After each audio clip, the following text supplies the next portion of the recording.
Hello, food fans. Going to have some cowboy food today. We're going to have French fries, which came from Kroger, from the frozen foods section. I'm a frozen food cowboy, and I have one of my favorite hamburgers here. They don't have a White Castle anywhere near where I live, and the Crystal Burger closed, so that's not an option at this time.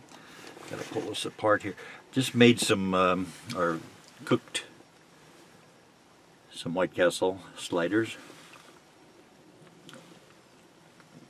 They taste pretty good. They're not as good as the White Castles that you get in the restaurant itself, but they are good. French fry. Kroger in the frozen food section has some flavored French fries, and they're good. They taste as good as the French fries at the fast food places. This one has some sort of spicy, almost like hot sauce on it, and it is quite good. This also came from Kroger. This is a root beer.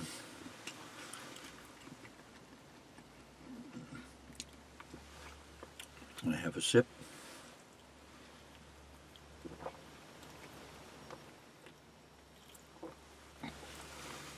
It's good. I don't like the fast food beverages with the ice in it.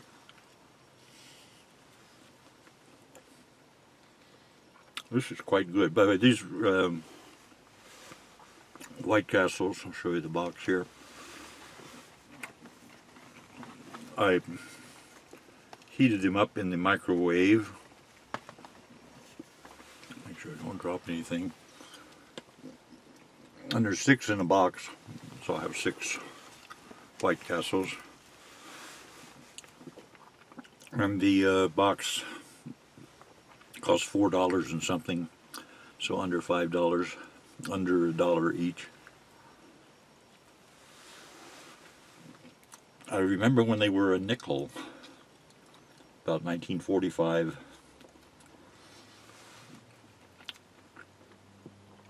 This is good.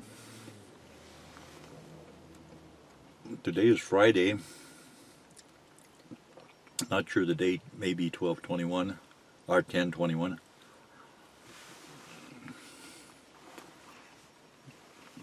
Get some more French fries. Talk a little bit about Dear Jihn, the show that I was on. 4 seasons, 1988 to 1992, NBC. We filmed at Paramount.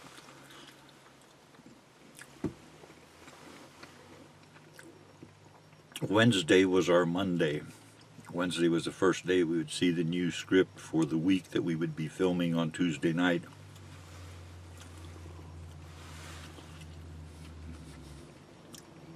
We would go from the sound stage over to the production conference room. We'd read the script for the first time for the coming show.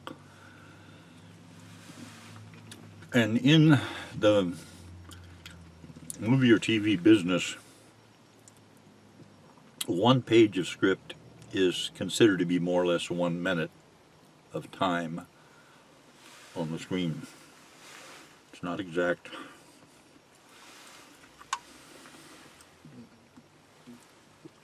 Root beer.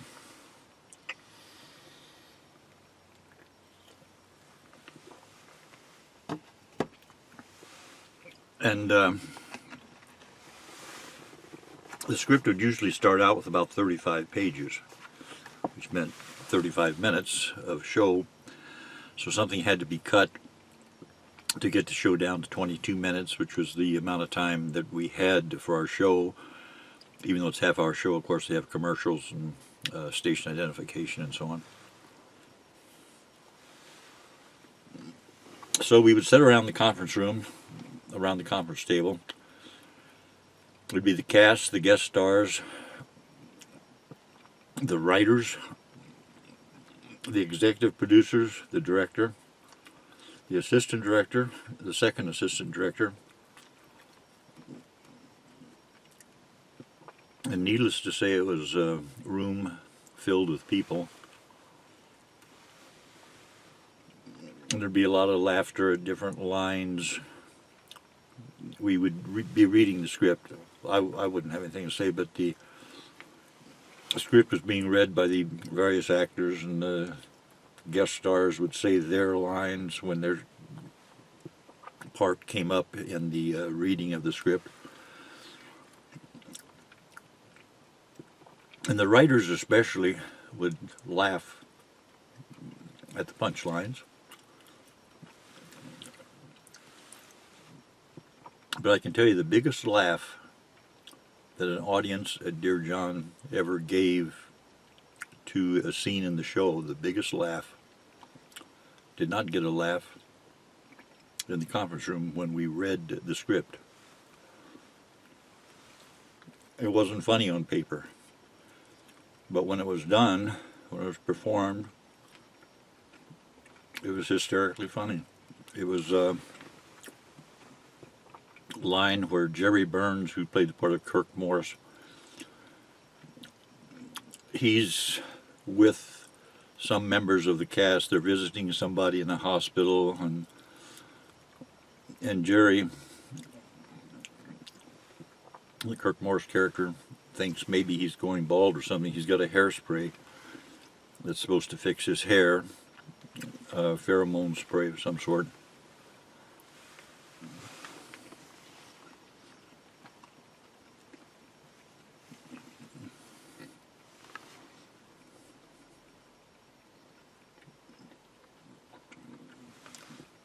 And so Jerry takes his can of spray.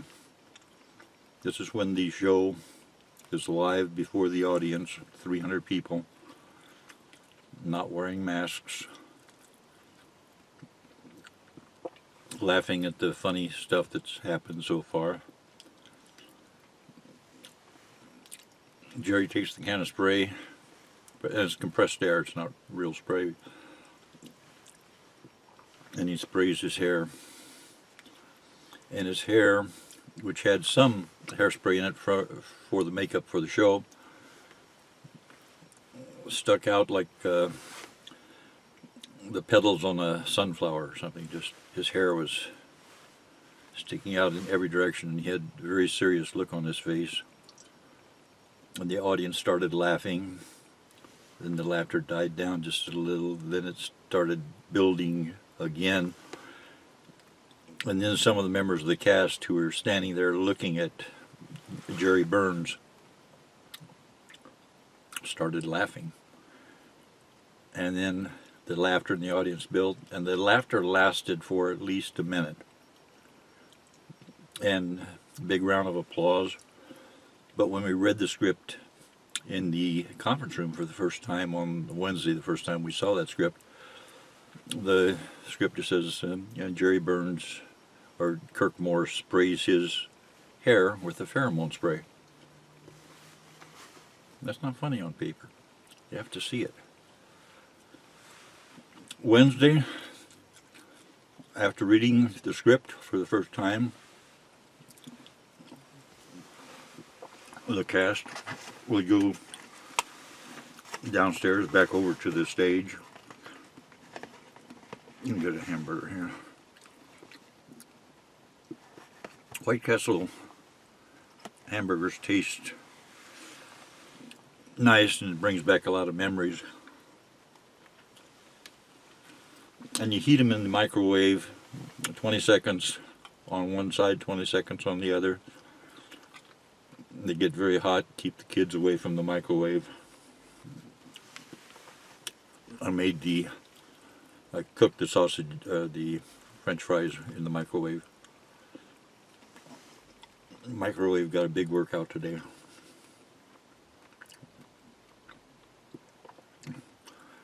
So we would go back to the stage after reading the script for the first time, and we know a lot of things are going to be cut out of the script, because you got to cut it down to about 22 to 24 pages.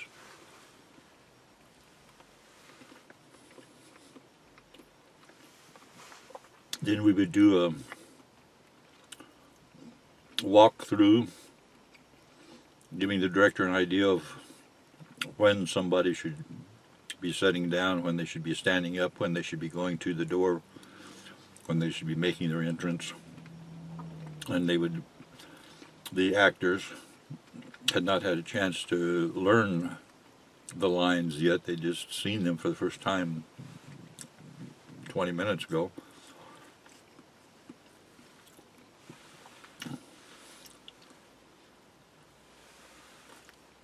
White Castle's good. So they would be reading the script, saying their lines, getting an idea of how they're going to do the line if it does remain in the show. And Judd Hirsch was so fast at learning things, even in that first walkthrough, he knew at least half of the lines that he was supposed to say. He was very, very able to memorize lines and deliver them as a happy person or as a sad person. Judd Hirsch is an excellent actor. He had some Emmys and he was nominated for an Oscar. I think he got a Tony, I'm not sure.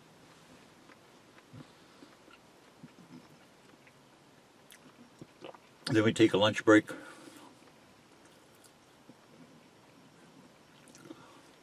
Leaves are falling off the trees.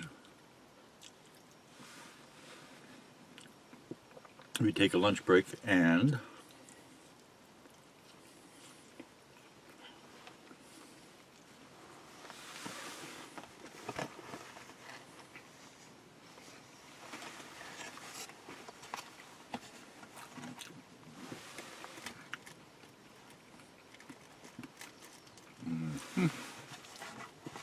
we go here and get root beer.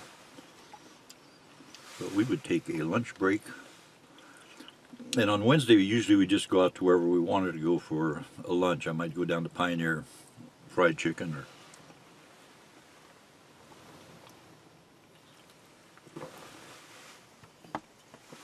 or I might stay on the set and eat something I brought from home, or just be satisfied at the craft services table. French fries.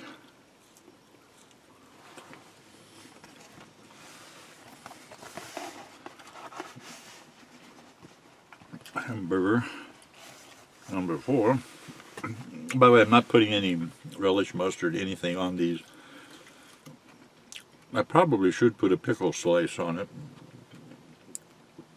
That would be alright. And after lunch we do another run through or walk through, and if there are any changes, like if something had already been cut from the show, we would adapt to the new way of doing the show. Thursday, we would do rehearsal. Then we would do another rehearsal, then lunch, and then 2 more rehearsals.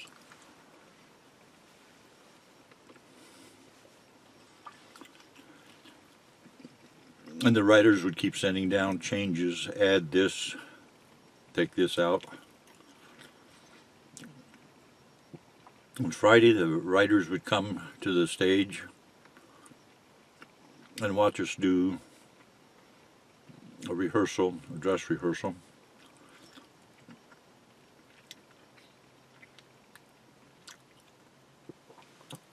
And that would be the best audience ever. The writers like to laugh at what they wrote. And I don't blame them. It's quite funny.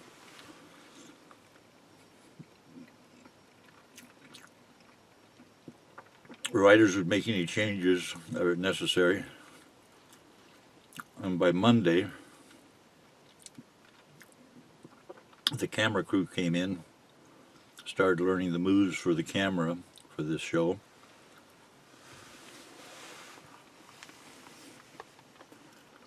We had 4 cameras. Each camera had 3 people operating it, plus there's one person in charge of photography, the director of photography. They fine-tuned the movements of the cameras. They were film cameras. It was not on tape. It was filmed. 35 millimeter.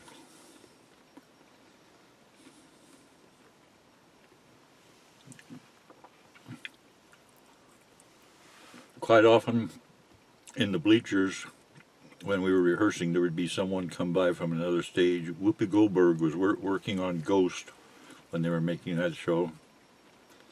And she was on the stage next to us, Patrick Swayze. And Whoopi would come over and visit. And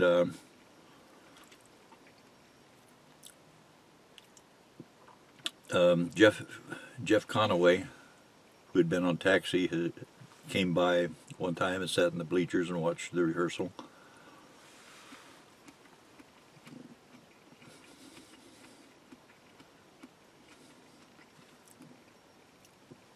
And quite often, I would almost always be in the bleachers in the scenes I was not in. I would be watching, seeing what was going on. And I sat in the bleachers with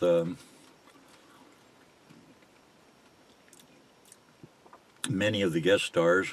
By the way, Red Fox worked on the stage next to us with Della Reese on, I think it's called Royal Family. And they would visit sometimes. Della Reese was a wonderful singer, as well as actress. Red Fox was just plain funny.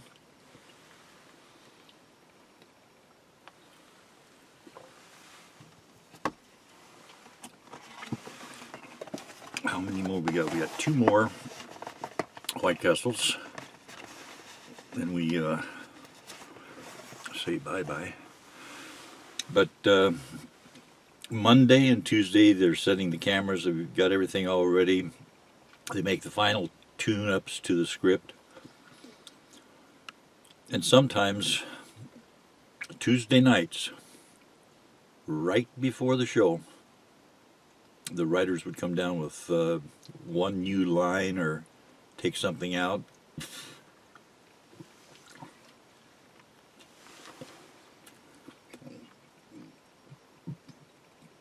And the show was timed by the script supervisor who took care of the continuity. So if there's a scene that was 15 seconds long, and you ask her how long it was, she'd say it's 15 seconds. So if you needed to cut 15 seconds from the show, you could cut that scene. They really had it timed beautifully, with the exception of that time got such a huge laugh. There were other times we got laughs that were too long. We had to cut the audience response down a little bit.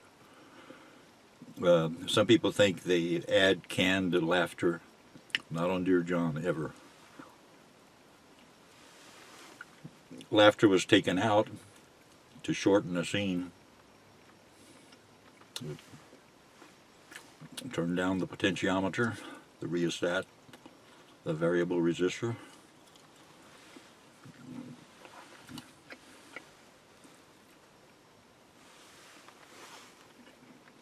I could not have worked a better show than Dear John. Just wonderful people. Rod Parker was the head writer.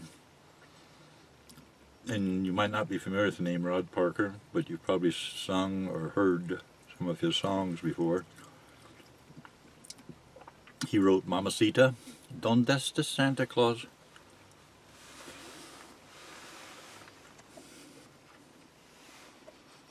That's a pretty good lunch. Got one more hamburger, got one more hamburger, got one more hamburger, got one more hamburger, got one more hamburger. Tuesday night was our Friday. Tuesday night, we put on the show. Great wardrobe, great set dressings. We had a wonderful warm-up comic for the night we did the show, Ray Combs. Combs. He was the MC on Family Feud. Wonderful person, very funny man.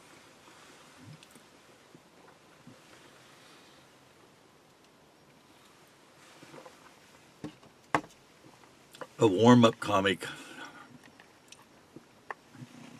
a good warm-up comic is rare. They exist, but to be as great as Ray Combs at warming up an audience, probably something you couldn't learn from a book. You just have to be funny.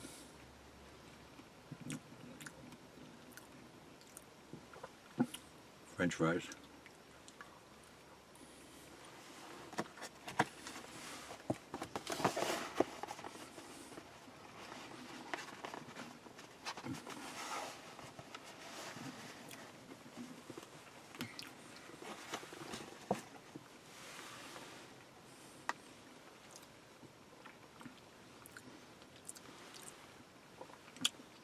I miss being on Dear Jihn, but time moves on, things change. YouTube is wonderful.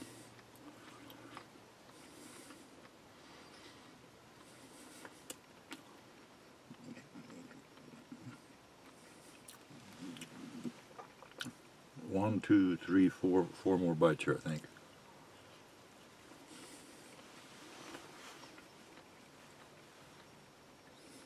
Paramount was a wonderful studio with a great history, and lots of the history is still there to be seen. I don't think they have the tourist tours right now. COVID has messed up everything.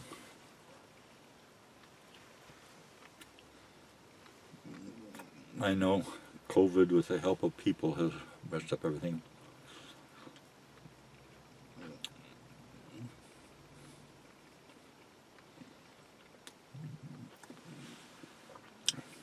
One more bite.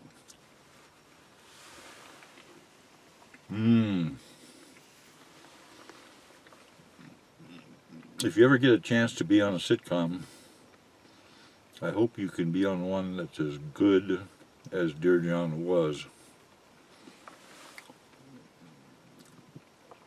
Great writers, great production team, great crew, great cast, great craft services table, friendly people. I like the guest stars. I got to meet some wonderful people like Sylvia Sidney, who went back to the 1930s. Jerome Cortland was a child star. Cleavon Little was wonderful. He's the only person who received an Emmy for working on Dear Jihn. He's the only person who received an Emmy for acting.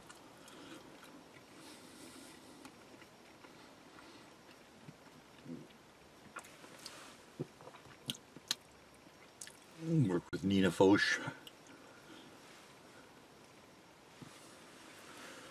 Thank you very much for watching. By the way, this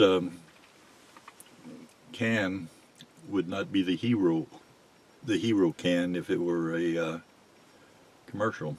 They'd want one which, when I was holding it to where I could drink it, the word root beer would be across the side there.